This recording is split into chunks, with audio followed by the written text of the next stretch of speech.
देखिए भैया, ये खानदानी सियासत की खंडित विरासत है।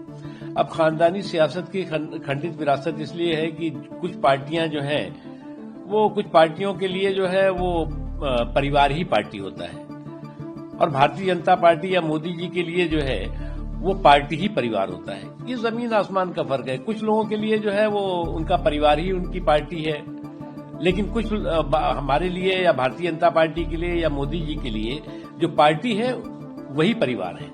तो ये अपने आप में बहुत बड़ा फर्क है। और जब आप जो है वो इस तरह की खानदानी विरासत और पानदानी सियासत करेंगे तो आपको इसी तरह का जो है वो नजारा देखना पड़ेगा।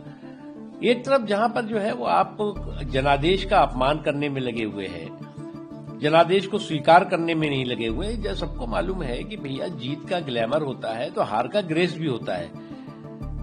उसको जीत के जो है वो जहां पर हार को जो है वो शालीनता के साथ लेकर के आगे बढ़ना चाहिए, लेकिन उसको लेकर के आप जो है वो पूरे समय क्या करते रहे? आप पूरे समय जो है वो वोट चोरी का विलाप और वितंडा करते रहे। आप चुनाव लड़ने के बजाय चुनाव आयोग से पूरे समय भिड़ते रहे।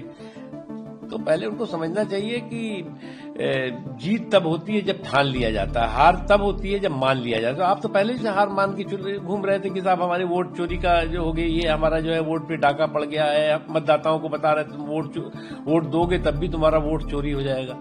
तो आप तो पहले से अपनी हार मान के बैठे हुए थे। अब किस बात का आप विलाप कर रहे हो रहा है कि बेसलेस कांग्रेस का ब्रेनलेस जो बेवकूफी है उसको ये दिखाई नहीं पड़ रहा है कि उसका जनाधार आज भी वेंटिलेटर पर है, लेकिन अहंकार एक्सीलेटर पर है। और इस बेसलेस कांग्रेस की ब्रेनलेस बेवकूफी का नतीजा है कि एक के बाद एक जो है वो गच्चा खा रही है। आप जो है वो कब तक जनादेश का अपमान करते रहेंगे? कब तक आप जो है वो जनादेश के बारे में जो है दुष्प्रचार करते रहेंगे? कब तक जो है वो देश की लोकतांत्रिक और संवैधानिक व्यवस्था के खिलाफ वार और प्रहार करते रहेंगे?